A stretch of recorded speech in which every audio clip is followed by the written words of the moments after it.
This exceptionally built modular home was built in 2008 with the best materials. With over 400 feet of road frontage on 11 deeded acres, this well-planned one-level home has 3 bedrooms, 2 bathrooms, and an extra-large family room with fireplace. A fully equipped kitchen with a generous size eat-in area is the center of attention in the main living space.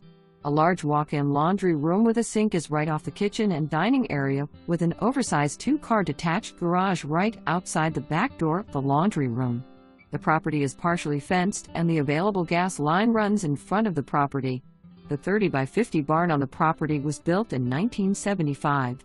The sellers bought the property as deeded 11 acres with no survey.